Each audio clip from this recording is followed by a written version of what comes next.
Hello, and welcome back to The Abstract. Today we will be explaining one of the most amazing psychological thriller movies of all time called Midsommar. Spoilers ahead, watch out and take care. The film opens with a mural of a bizarre, eerie ritual taking place. We then see images of dark, snowy forests with the sound of old folk singing playing in the background. College student Dani Aster calls her parents but is sent to voicemail. She expresses concern over her bipolar sister Terry, who left her a cryptic message recently. Dani then calls her boyfriend Christian Hughes, who is hanging out with his buddies Josh, Mark, and Pele.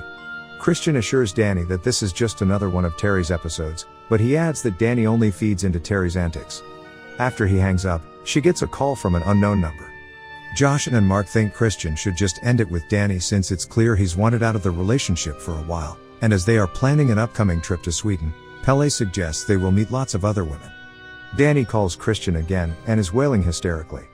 We then see authorities going into Dani's parents' home, where Terry has flooded the house with carbon monoxide, killing her parents before stuffing the tube into her mouth and taping it there. Christian goes to Dani's apartment to console her. Several months later, Dani tries to contain her grief. She hangs out with Christian and his friends and learns about their trip to Sweden to a midsummer celebration in the Haga, a village where Pele grew up. The celebration occurs every 90 years and lasts about 9 days. Josh, in particular, is interested since he wants to write about the experience for his anthropology dissertation. Christian invites Dani to be nice, and although she accepts, Christian thinks she doesn't want to go since she's still reeling from the murder-suicide. However, Dani is more upset that Christian is only now telling her about the trip, which they are set to leave for within 2 weeks. Dani and Christian go to hang out with their friends. While he steps out of the room, Pele talks to Dani about the midsummer celebration and the tradition of choosing a May Queen at the end of the celebration. Pele also tries to console Dani over her loss, stating that his parents had also passed away, but the mere mention of it triggers her, and she goes to the bathroom to cry.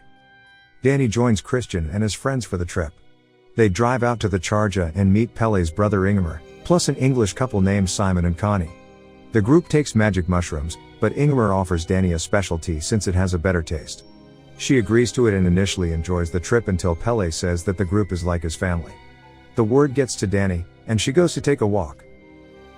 She starts to experience a bad trip and gets paranoid when another high group of people she comes across starts laughing in her direction. Dani goes to hide in a shed but is mortified by what appears to be Terry behind her. She then runs into the woods, where the trees appear to morph around her before she passes out. She briefly dreams about Terry and their parents. Dani wakes up next to Christian 6 hours later. They join their friends in going back toward the village to meet the rest of the Haga community. Josh inquires about the many cultural aspects of the festival and the community, but when he asks about a mysterious golden teepee in the distance, he doesn't get a direct answer. A girl named Maja shows interest in Christian by playfully kicking him as he sits in a circle. Pele later gifts Dani with a drawing of herself for her birthday. She mentions that Christian forgot their birthday, but he later gives her a slice of cake to make up for it. When asked how long they have been together, Christian thinks it has just been over 3 years, but Dani corrects him and says they have been together for 4 years. Pele then brings his friends to the place where they will be sleeping. The following day, the group joins the community for a feast. 2 of the eldest villagers, Ilva and the laborer, are the guests of honor, as they practice a breathing exercise before the whole community follows them to the edge of a cliff. The elders cut their hands as they walk by the edge. The newcomers watch in horror as Ilva drops herself off the cliff and lands face first onto a rock, leaving them to witness her gruesome faceless skull. The laborer leaps off as well, but he only shatters his leg. He moans in agony, and the villagers mimic the sounds of his moaning. 3 of the villagers proceed to smash his head with a sledgehammer. Simon and Connie express their absolute horror, while Dani goes back to her room. An elder villager woman, Siv, explains to the group that this is a natural part of their ritual, as the 2 elders reached what they felt was the end of their life cycle, and prolonging it further would have been bad. Pele goes to comfort Dani, thinking that her distress is linked more to a recent tragedy than it is to what she just witnessed. He attempts to console Dani, but she thinks him getting close to her is inappropriate since Christian could come in. Pele then questions how much Christian really means to Dani, based on how he is around her. Dani later has a nightmare that Christian and his friends are leaving without her. They drive away in the middle of the night as she watches them go, and she is plagued by haunting imagery of her dead family and the corpses of the 2 elders. After what they saw, Simon and Connie plan to leave, but when Connie is ready to go, She is told that Simon went off with another villager to the train that would take them home. Connie is angered that Simon would leave without her, and she proceeds to walk off on her own. Meanwhile, Christian tells Josh he also wants to do his thesis on the Harga, but Josh is not happy about that. He argues that Christian can never just do his own thing instead of picking off what Josh is doing. Christian offers to ask the elders if they are allowed to collaborate on the project. Josh later learns that the village's ritualistic practices are based on paintings made by a member named Reuben, a deformed boy who was the product of incest but is viewed as some kind of seer. Josh asks to take pictures of Reuben's drawings, but he is forbidden. The elders' bodies are buried in the middle of the village. Their ashes are spread across an ancestral tree, which Mark pisses on. He is scolded by Ulf, who actually breaks down sobbing at the act. Mark is then told the significance of the tree, but he has a callous reaction over it. Elsewhere, Christian and Josh are told that they are allowed to collaborate on their thesis, on the condition that they omit the actual names and location of the Harga. The two agree. Christian also asks about the village's mating rituals, inquiring as to whether incest was typical there, and he is told that incest isn't necessarily frowned upon, but outsiders are usually brought in to procreate with the villagers. A feast is then held, where Mark notices Ulf is staring daggers in his direction. Dani also overhears that Connie was taken to the station by one of the villagers. Mark is then taken away by a female villager, and the others never see him again. Later that night, Josh sneaks into the room where Reuben's book of paintings is kept. He is interrupted by whom he thinks is Mark before he gets bludgeoned over the head. We then see that the figure is actually a villager wearing Mark's face. Josh is then dragged away. The next morning, Dani, Christian, and Pele are told that Reuben's book has gone missing, and Josh and Mark disappearing looks suspicious.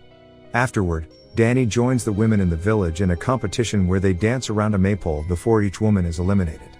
After taking a drug, Dani finds herself being able to speak in Swedish with the other women. Dani is the last one standing, and she is crowned the May Queen. At the same time, Christian is given a drink that induces a trip.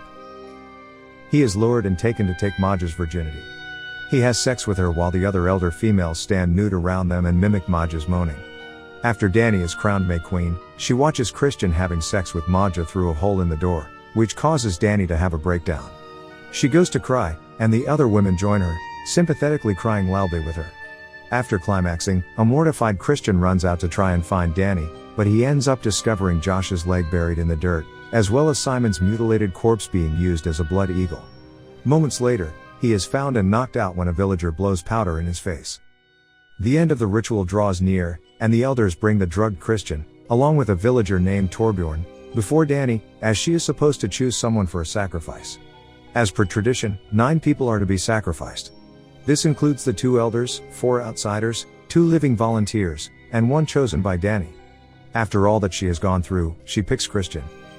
The men in the village take a fully grown bear and disembowel it so they can place Christian inside the bear's corpse. They bring him, Ingemar, and the corpses of Simon, Connie, Josh, and Mark to the golden teepee, which is then set on fire.